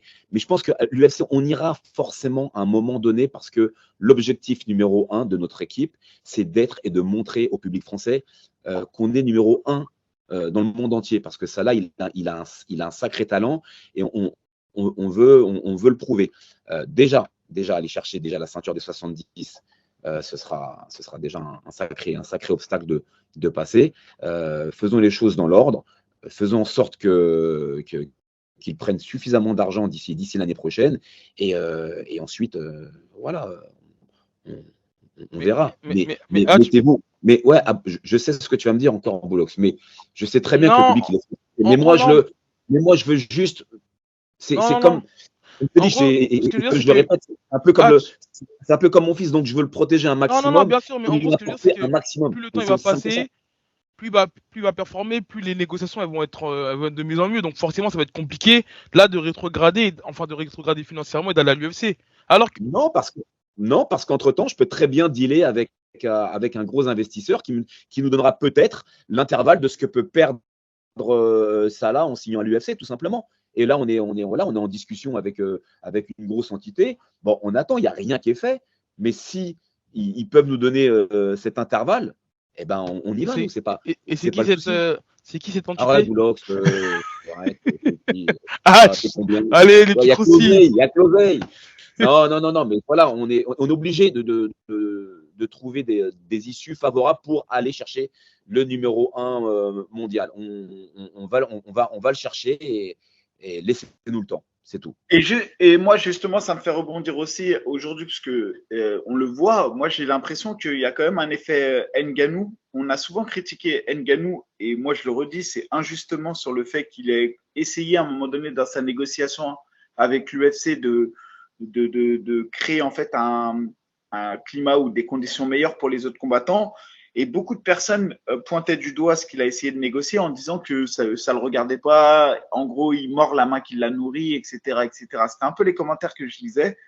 Et aujourd'hui, j'ai l'impression que tout le monde retourne un peu sa veste parce qu'aujourd'hui, on commence à pointer du doigt l'UFC ne reverse que tant de pourcents aux combattants, alors que dans la NBA, on fait tant, dans le NFL, on fait tant. Ouais, l'UFC ne fait pas si. Et en fait, j'ai l'impression que là, il y a quand même un effet. Alors, je ne sais pas si on peut l'appeler l'effet Ngannou, ou alors voyons plus large en se disant que les combattants prennent conscience. Et en fait, j'ai l'impression que l'UFC, de par ses conditions, parce que comme ils ont été longtemps dans le monopole, il faut dire la vérité, ils ont un monopole et ils sont encore très présents. Enfin, ils ont de l'avance. Mais tu vois, j'ai l'impression que par cette position et le fait de jamais vouloir lâcher un peu plus ou autre, eh ben, ils passent à côté de pépites, comme par exemple Saladin Parnasse, ils passent à côté de la signature de Cédric Doumbé, il passe à côté de la signature de Ngannou. Et à force, je me dis que cette multitude et cette perte de prospects, cette perte de champions, va faire qu'à un moment donné, ça va faire changer les choses. Après, je ne sais pas, peut-être qu'ils s'en foutent royalement parce que c'est. L'UFC, ça reste les numéros 1 et je pense qu'ils s'en foutent peut-être d'un Parnasse. Ils s'en foutent. Mais ils s'en foutent jusqu'au moment où Parnasse, Doumbé, Ramzat, Ngannou et peut-être 5 ou 6 autres pépites iront à PFL. Et à un moment donné, le rapport de force fera que, alors effectivement, si tout le monde est éparpillé dans plein de ligues différentes, ça marche pas. Mais par contre, si en face, tu as un mec qui réussit à fédérer toutes les pépites, bah, à un moment donné, ils vont devoir se poser la question quand même. Mais écoute, hein, en tout Mais cas, on n'en est pas là. sérieusement, ça te ferait pas rêver un Saladin Parnasse à l'UFC Paris? Mais je pense que ça fait rêver tout le monde, hein, l'UFC Paris. Mais je te dis, encore une fois, l'UFC Paris, avec ce qu'il propose en termes de tarifs, je suis désolé, mon frérot. Je vais pas signer pour 10 plus 10, 15 Non, plus non, mais 15, au un moins c'est Saladin clair. Parnasse Au moins qui c'est se tape clair. depuis 10 piges. Tu vois ce Non, que je non, veux mais dire? au moins c'est clair. Je Mais pense que. je réponds à ta question. Bien sûr, un UFC Paris, Saladin Parnasse contre une tête de série, bien sûr, je signe tout de suite, mais pas n'importe quel. On peut le dire sans trop de. Je pense pas après, toi, tu vas peut-être moins affirmatif que moi, mais le KSW va arriver en France de toute manière. Si c'est pas ils annonçaient fin d'année, mais si c'est pas fin Septembre, d'année, on je sait que crois, ça non, ou sera novembre. en Moi, 2024. j'ai pas de date. J'aimerais te dire fin d'année. Je pense que tout dépendra du résultat du combat entre Saladin et Marianne. Si Salah gagne, je pense qu'on enchaîne au mois de septembre, octobre sur Paris. Je l'espère vraiment pour la défense de titre à 66. Et si c'est pas septembre, octobre, eh ben ce sera janvier 2024. Je pense. Mais en tout cas, ils veulent débarquer à Paris puisque je te dis, les recherches de salles, les recherches de location de navettes et compagnie, ils nous ont missionnés pour le faire. Donc forcément, ils ont l'envie de Et venir ici. pour finir la boucle du KSW, il y a Ramzan aussi, Jean-Pierre, qui a signé. C'est quoi vos ambitions Ouais. avec lui au sein de cet orga aussi? Il a signé pour 6 combats là-bas, avec autorisation de pouvoir faire des allers-retours sur des ligues françaises, essentiellement le 100% fight, pour nous donner un petit peu de force forcément.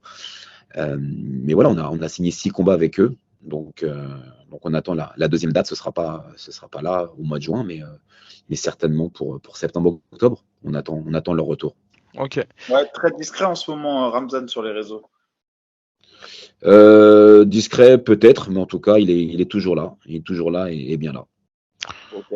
Et Moi, j'aimerais revenir aussi, puisque là, on parle des meilleurs, enfin des meilleurs, du meilleur même de la Hatch Academy, de votre tête de série, enfin Saladin. Peut-être même pour moi le français le plus performant, si tu prends sa globalité de carrière sur les 5 dernières années, c'est quand même celui qui a été le plus régulier et celui qui pour moi est à plus haut niveau. Je crois il y a peut-être Abdul aujourd'hui aussi qui est en train d'égaler ça, mais ORS, ce qu'il a fait est monstrueux. Maintenant, il faudrait le voir dans une étape supérieure. Et ensuite, on a des gars comme Manon Fiorot, Cyril Gane et Nassourdine. Mais voilà, je pense pouvoir dire que ces 5-là sont vraiment un peu au-dessus du lot en ce moment. Benoît Sané, tu l'as pas cité. Benoît Saint-Denis, ouais, mais parce que Benoît Saint-Denis, bien sûr, je le cite, mais il n'est pas dans le top 10 de l'UFC encore, ni dans le top 15. Par contre, là, il prend un gros gars. Hein. Il prend un gars solide Ouais. qui va normalement lui ouvrir les portes du top 20, top 15. Tout ça pour dire que vous avez aussi d'autres combattants comme Fabakary Diatta, clairement moins talentueux, c'est pas une insulte que je dis, mais clairement besogneux, et on voit à chaque fois qu'il revient qu'il progresse et qu'il, l'air de rien, fait son petit parcours au Bellator. Et justement, je voulais un petit mot sur lui, c'était peut-être le Français qui a le plus, qui s'est imposé le plus facilement à Bercy lors du dernier événement. Et malheureusement, je trouve que sa performance, elle est passée un peu au travers, quoi. Donc voilà, si tu voulais glisser un petit mot, ce sera l'occasion de mettre un petit coup de projecteur sur lui. Ouais, c'est super gentil par rapport à Fabakary qui s'entraîne ici depuis près de 10-12 ans maintenant et il fait de belles choses. Et malheureusement, c'est vrai qu'on n'a pas les projecteurs sur lui. Et je pense que c'est pas que sur lui. Hein. Moi, je pense que tous les combattants n'ont pas eu la lumière sur eux au Bellator. Peut-être un peu plus Mansour par rapport à la place qu'il a pris au sein de l'organisation. Mais tu prends Debienne, tu prends Bouti aussi. Yves Landu, pareil, tu vois, ils ont fait de belles prestations et les médias, je ne sais pas ce qui s'est passé sur ce coup-là. Non, un petit peu absent et c'est vraiment dommage. Et pour en revenir à Faba, alors tu parlais de moins de talent que Salah. Ouais, Non, peut-être moins de talent que Salah, mais aussi travailleur. Mais Voilà, aussi j'ai pas travailleur. dit, Et, attention, j'ai bien non, mais insisté sur. après, stylistiquement, c'est autre chose de toute manière. Non, mais même, oui, mais faut pas se ils ont mentir, les chacun, gars. après, chacun, ils ont tous les deux un profil différent. Tu as vu, il est plus assujetti à la blessure aussi, Faba, du fait de sa morphologie. Il est très, Ah ouais. très, très musclé, très, très dur, très, très dense. Et voilà, il revient de blessure. C'est pas évident, c'est vraiment pas évident pour lui. Alors là, le Mais combat qu'il a mené, on peut que le féliciter. Vraiment, bien vraiment. sûr. Il a écouté à la lettre, c'était vraiment au top. Après, Euh, pourquoi je te parle de Fabakary, c'est parce que c'est ça qui est ouf. C'est que l'air de rien, c'est un 66 kilos, on est d'accord. Hum, hum, hum. Fabakary, c'est un mec qui a 9-1, qui a 3 victoires au Bellator et une défaite. Et quand je vais sur Fight Matrix, il est classé 518e. C'est pour ça que je C'est trouve que c'est incroyable. ouf. C'est incroyable. Même moi, j'arrive mais pas. Alors, justement, peut-être parce que que dis-moi. là, il est signé sur le Bellator Europe, c'est bien ça? Ouais, c'est ça. Vous avez pas Non, essayé de voir pour le signer sur un Bellator USA? non, non, là, il a son visa. Là, normalement, il devrait partir pour les États-Unis, hein. Son visa est fait. Alors, on a Bellator Europe et on a Bellator Monde aussi, hein. Et Non, non, tu, là, on attend juste des convocations. Après, il y a eu des convocations ouais, pour les étrangers, sauf que je t'ai dit, Baba, c'est blessure sur blessure, malheureusement. ouais. Et bon, ça, faut en prendre compte. Ensuite, il y a un autre poids lourd qui évolue chez lui et qui fera un main event au MMAGP. C'est aussi l'occasion de. Light heavyweight, 93 kilos. Ouais, moins de 93 kilos. C'est le frère Kwadja qui est là dans le Ah, game depuis ouais, longtemps. ouais, Et qui va prendre Mahalem Mohamed. en Suisse. Ouais, c'est ça. exactement. Bah, Yann Kouadja, oui, Yann Kouadja, ça fait un moment donné un moment qu'il est là. Il avait subi une petite défaite au KSW malheureusement. Et là, il a envie de revenir parce qu'il s'était blessé justement sur cette rencontre. Et là, il a la rage. Il a la rage. Et quand on lui a proposé le main event, il s'est dit c'est maintenant ou jamais, quoi. Donc là, il a les crocs et je pense qu'il va se passer de belles choses le 7 juillet au MMAGP. Ouais. Ça va être Et sympa. si vous voulez un crousty pour le MMAGP, je serai aux commentaires le 7 juillet et au mois de juin pour commenter à Bordeaux. Voilà. Donc je Super. serai là-bas en direct. Bon, bah, c'est top, c'est une bonne nouvelle. Mais le 10 juin, tu seras à la Super League aussi, ça, tu l'as pas dit. Si, le 10 juin, Mais mais sinon, je vais. Mais attends, mais Mika, justement, t'es sûr que t'as un stage le 10 juin, non? Ouais, j'ai un stage, mais c'est à 13h30. Et la Supreme League, c'est à quelle heure? C'est à 18h. Ok. Ah, juste pour boucler ça, le KSW, même si on a déjà fini, je crois que t'as mis un moyen pour regarder le combat de Saladin, c'est ça? Ça a un petit peu fait parler sur Twitter.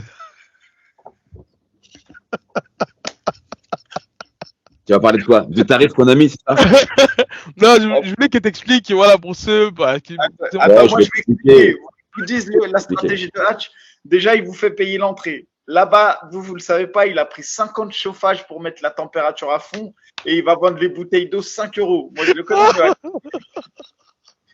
Non, en fait, on va Arrête. faire un repas. On va faire un repas. Donc, les personnes qui vont donner 10 balles, ils pourront boire à volonté, pourront manger à volonté. Je mettrai une personne à disposition ici pour pouvoir les servir. Donc, Et 20 3 euros, c'est personnes le à 10 prix, balles. le 20 euros, c'est le prix extérieur, c'est ça?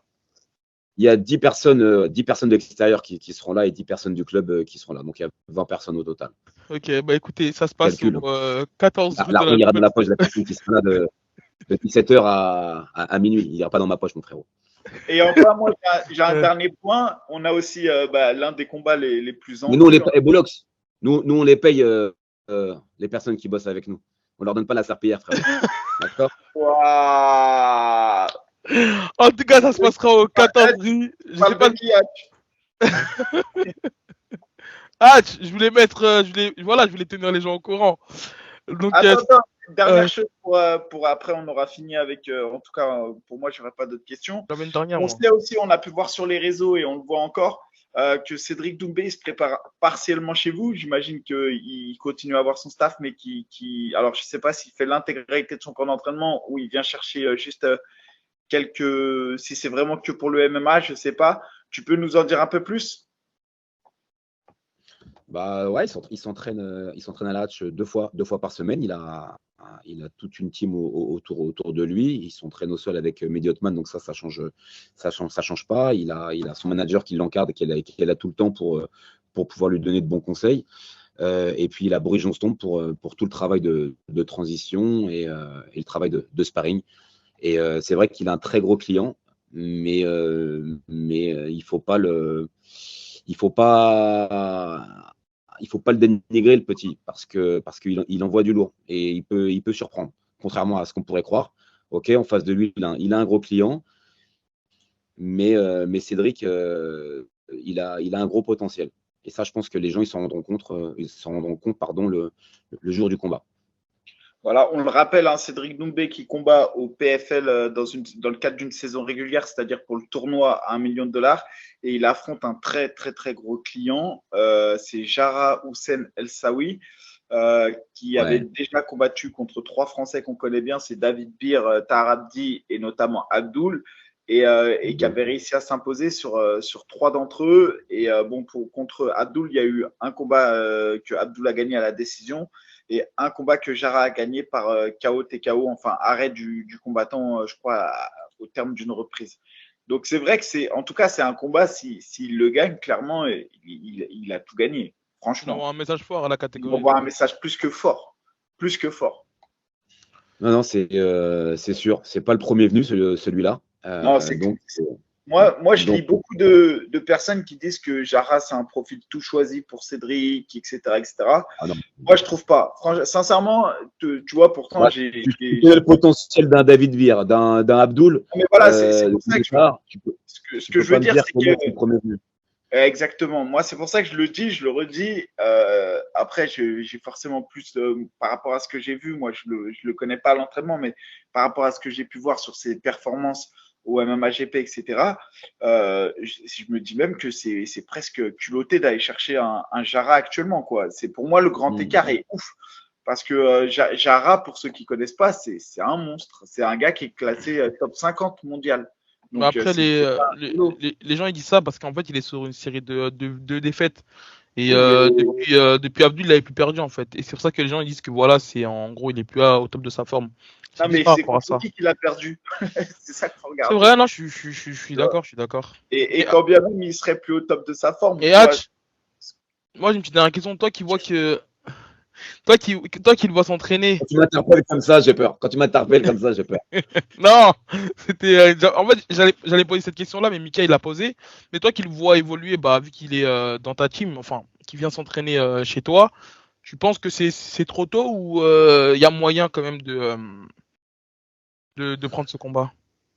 Écoute, il y a toujours moyen. Encore une fois, il a un manager. Hein. C'est lui qui fait les choix. Maintenant, tu me poses la question. Je pense qu'il a les atouts pour gagner ce combat. Après, si tu me demandes, moi, si j'aurais choisi ce gars-là, je t'aurais dit, on aurait certainement attendu un petit peu. Maintenant, si le manager l'a choisi, c'est qu'il avait de bonnes raisons de le choisir et que c'était peut-être le bon moment aussi. Et puis voilà. Cédric, il a pas 20 piges, hein, d'accord. Il a écrit son histoire en pied-point. Maintenant, il a une histoire à raconter en MMA. Je pense qu'il avait besoin d'un gros nom à afficher et ce sera celui-là. Et on verra ce que ça va donner. Ok. Bah écoute, moi j'ai pas de questions à poser. Je pense qu'on a fait le tour. Je sais pas si tu avais un truc à rajouter. Non, je voulais juste te dire qu'on a pas mal de gars de la team qui vont combattre. Donc, je voulais faire un petit clin d'œil à Joël Kouadja qui va combattre en main event du KFN, donc l'organisation de Samuel Jude à La Rochelle. On a Abou Tunkara qui va combattre aussi à l'Hexagone le 17 juin prochain. Abou Tunkara qui a un très très bon combattant, qui a eu pas mal de mésaventures ces derniers temps, mais qui revient là. Il était à Laïké d'ailleurs. Il était à Laïké dans le club de Javier Mendez. Exactement, et j'espère que c'est un peu son heure, parce que franchement, il a joué de malchance sur ses dernières sorties, et j'espère que c'est l'heure de briller pour lui. Et clin d'œil aussi j'en profite, hein. Le tour des médias, je ne le fais pas souvent. Donc Grégory Baben, malheureusement, qui n'a pas pu combattre au Bellator, mais qui s'est préparé comme un fou. Et j'aurais tellement aimé que vous puissiez voir de quoi il est encore capable, malgré ses 40 piges. Et il reste incroyablement bon. Kevin Petchy, qui a perdu au Bellator, mais qui a fait un beau retour, qui a signé aussi un multi-deal avec le Bellator. Donc là, on va le revoir certainement dans 2-3 mois là-bas. Qui on a d'autres, et puis les petits jeunes qui poussent au sein de l'académie. Donc ça, on verra ce que ça va donner le 10 juin, mais on a des combattants comme Zach Hamou, comme Bachir, un petit jeune de chez nous, Mouslim, Alou, voilà, des petits jeunes qui poussent et qui vont s'illustrer le 10 juin prochain pour vous montrer de quoi ils sont capables. Et Grégory Baben, sur ses 11 derniers combats, c'est 10-1, donc 10 victoires, une seule défaite. Sa dernière défaite, elle remonte à 2013, c'était au M1. Et depuis, c'est 4 victoires au Bellator. Donc, c'est l'un des combattants les plus en vogue. Sur l'ensemble de ses victoires, c'est 7 par KO TKO, 12 par soumission et 2 seulement à la décision. Il est archi sous-coté, mais parce qu'il fait partie de l'ancienne génération. Il a 39 ans. C'est vrai que aujourd'hui, pour une organisation, je pense pas que ce soit sur lui qu'ils ont envie de miser. Tu as plus envie de miser sur des petits jeunes. Mais en tout cas, c'est l'un de nos meilleurs représentants français. Je l'ai toujours dit, qui a largement sa place, qui pour moi en 84, avec Nassourdine Imavov, sont les plus performants. Moi, tu vois, un combattant comme ça, là, il manque cruellement de lumière. 39 ans, arriver à ce niveau-là, c'est juste incroyable. Des quarantenaires, on en connaît, mais à ce niveau-là, il y en a très, très peu. Tu vois, et lui mérite vraiment une mise en lumière. Donc voilà, ce soir, je le cite parce que ça reste du gros calibre. Hatch, en tout cas, on vous souhaite le meilleur là pour votre prochaine sortie au KSW. On espère recevoir Saladin avec ton accord après cette victoire, Hatch. Bah écoute, tu peux espérer, mon frérot. Je t'ai rien dit, moi. Je ne vais pas t'interdire d'espérer. Hein. C'est incroyable, ça. Non, t'inquiète pas, Boulox. T'inquiète pas. Il est assez grand pour dire oui ou non. Il n'y a pas de problème. Et gros big up à Arnaud Templier, quand même. On l'a même pas cité, il va t'en vouloir. Non, mais ouais, il va m'en vouloir, mais c'est pas grave.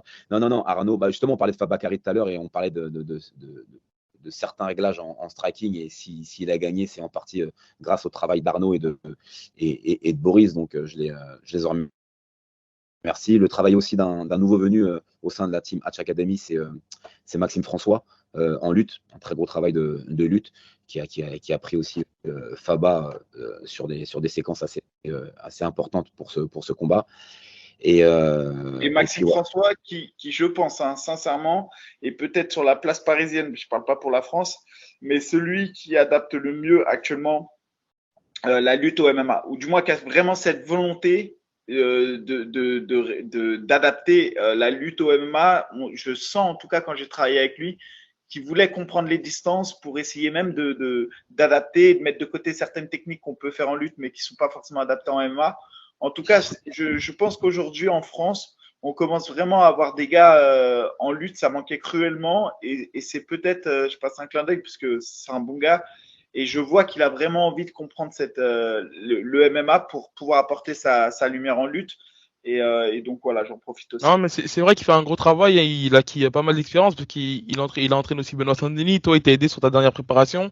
Là, il rejoint la Hatch Academy. Et je sais qu'il donne aussi les cours chez les Mamoudji. Donc, il s'entoure pas mal de combattants d'MMA. Et ça va être bien pour la suite. Je pense qu'on a fait le tour avec Monsieur Hatch.